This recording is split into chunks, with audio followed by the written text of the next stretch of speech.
আসসালামু আলাইকুম। আমরা যদি এক্সেলে যোগ, বিয়োগ, গুণ, ভাগ অথবা পার্সেন্টেজ বের করতে চাই, তাহলে আমাদেরকে প্রথমে একটি এক্সেলের শিট ওপেন করতে হবে। তো সহজে একটি এক্সেলের শিট কিভাবে আমরা ওপেন করব? জাস্ট ডেস্কটপে মাউসের রাইট বাটনে ক্লিক করব। এরপরে নিউতে যেয়ে এখানে লেখা আছে মাইক্রোসফট এক্সেল ওয়ার্কশিট। এই ওয়ার্কশিট যেটার মধ্যে লেখা আছে আমরা সেই ফাইলটা কিন্তু ওপেন করব। তো এখানে আমরা একটা ক্লিক করে দিলাম। তো আমরা যদি এই এক্সেলের শিটের একটা নাম দেই, সেক্ষেত্রে তো আমরা মাউসের রাইট বাটনে ক্লিক করব, দেন রিনেম লেখা আছে এখানে ক্লিক করব। এরপরে ধরেন আমরা এটার যে কোনো একটা নাম দিই। তো আমি একটি নাম দিচ্ছি টেস্ট ফর্মুলা। এরপরে ফাঁকা জায়গায় ক্লিক করবেন। তো আমাদের কিন্তু এক্সেলের শিটের নামটাও রেডি হয়ে গেছে। এখন আমরা ডাবল ক্লিক করে এই ফাইলটাকে ওপেন করব। তো বন্ধুরা, কাজটা শুরু করার আগে আপনাদেরকে আরেকটা কথা বলে রাখি, আপনারা চাইলে আরও অনেকভাবে এক্সেলের শিট ওপেন করতে পারেন। যেমন এই যে এখানে দেখতে পাচ্ছেন সার্চ বার, এখানে যদি আপনি লিখেন এক্সেল, এই যেখানে কিন্তু ডাবল ক্লিক করলেই আপনাদের কিন্তু এক্সেলের শিটটা ওপেন হয়ে যাবে। কেমন? তো এই এক্সেলের শিটটা ওপেন হওয়ার পরে কন্ট্রোল ধরে মাউসের চাকাটা যদি ঘোরান, তাহলে দেখেন বড় হচ্ছে। আবার যদি মাউসের চাকাটা পিছনের দিকে ঘুরান, দেখেন ছোট হচ্ছে। তো জাস্ট আপনারা এইভাবে কিন্তু এক্সেলের শিটটাকে জুম ইন এবং জুম আউট করতে পারেন। তো এখন আমরা এক্সেলে যোগ করাটা আগে শিখব। কেমন?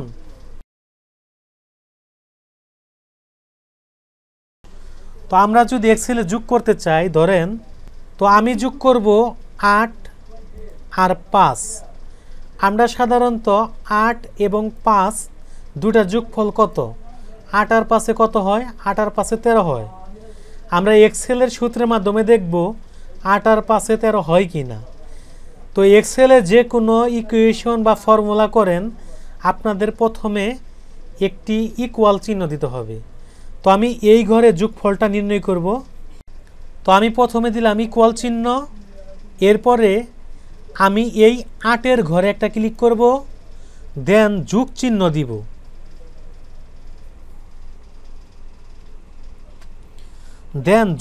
দিব।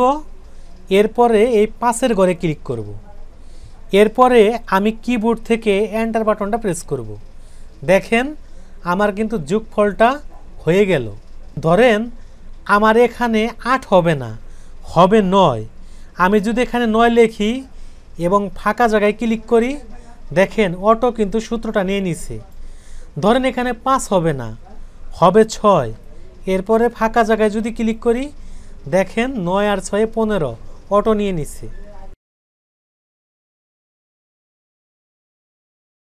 এখন বন্ধুরা আমরা বিয়োগ করা শিখব। তো আমি এই ঘরে লিখলাম 8 এবং নিচের ঘরে দিলাম 2। যে কোনো ইকুয়েশনে প্রথমে ইকুয়াল চিহ্ন দিতে হবে। এরপরে 8-এর ঘরে ক্লিক করলাম, এরপরে বিয়োগের চিহ্নে ক্লিক করলাম, এরপরে 2-এ ক্লিক করলাম, এরপর কিবোর্ড থেকে এন্টার প্রেস করলাম। দেখেন 8 থেকে 2 বাদ দিলে কত হয়? 6। দেখেন আমাদের কিন্তু 6টা নির্ণয় হয়ে গেছে। জাস্ট আমরা কিন্তু বিয়োগ ফল নির্ণয় করে ফেলছি।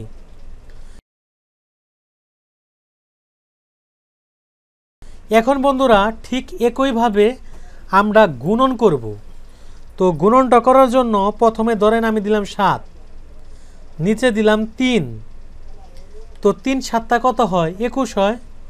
তো আমরা এই ঘরে গুণনটা নির্ণয় করব। এজন্য আমরা প্রথমে দিব ইকুয়াল, এরপরে 7-এর ঘরে ক্লিক করব। আর আমাদের গুণন চিহ্ন, আমাদের কিন্তু ক্রস চিহ্ন কিবোর্ডে নাই, এজন্য আমরা স্টার যে চিহ্নটা আছে এখানে একটা ক্লিক করব। এরপর আমরা স্টার চিহ্নে ক্লিক করলাম, এরপরে 3-এ ক্লিক করলাম, এরপর কিবোর্ড থেকে এন্টার প্রেস করলাম। দেখেন বন্ধুরা আমাদের কিন্তু গুণফল নির্ণয় হয়ে গেছে।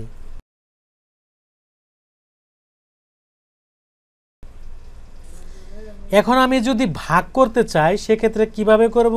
তো আমি এই ঘরে লিখলাম 36, নিচের ঘরে লিখলাম 3। এখন আমরা যদি এটার ভাগফল নির্ণয় করতে চাই তাহলে প্রথমে কি দিব? ইকুয়াল দিব, এরপরে 36-এর ঘরে ক্লিক করব, এরপরে আমাদের এখানে কিন্তু ভাগ চিহ্ন সাধারণত থাকে না, স্ল্যাশ চিহ্নটা থাকে। আমরা এই স্ল্যাশ চিহ্নে একটা ক্লিক করে দিব, এরপরে 3-এর ঘরে একটা ক্লিক করে দিব, এরপরে কিবোর্ড থেকে এন্টার বাটনে প্রেস করব। 36কে 3 দিয়ে ভাগ করলে 12 হয়। আমাদের কিন্তু ভাগফলটা নির্ণয় হয়ে গেছে।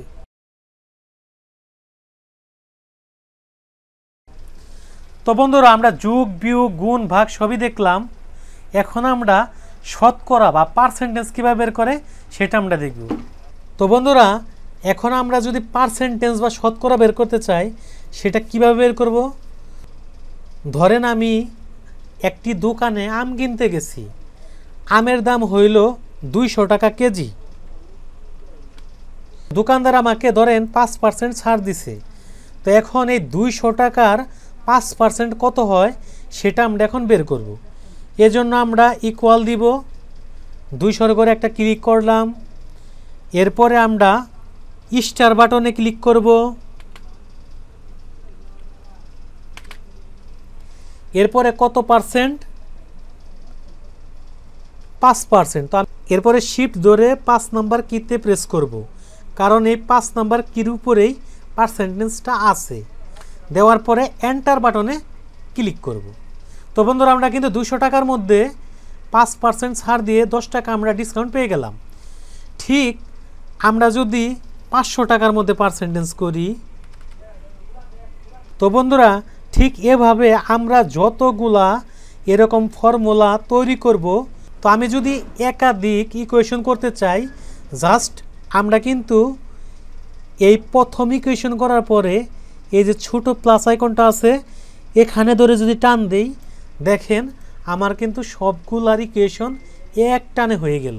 তো বন্ধুরা, ঠিক এইভাবে আপনারা যোগ বিয়োগ গুণ ভাগ আপনারা খুব সহজেই বের করতে পারবেন। তো বন্ধুরা, যদি ভিডিওটি ভালো লেগে থাকে ভিডিওতে লাইক দিবেন, চ্যানেলে নতুন হয়ে থাকলে চ্যানেলটা সাবস্ক্রাইব করবেন, পেজ থেকে যারা দেখতে পাচ্ছেন পেজটাকে লাইক করে দেবেন, ফলো করে দেবেন। আল্লাহ হাফেজ।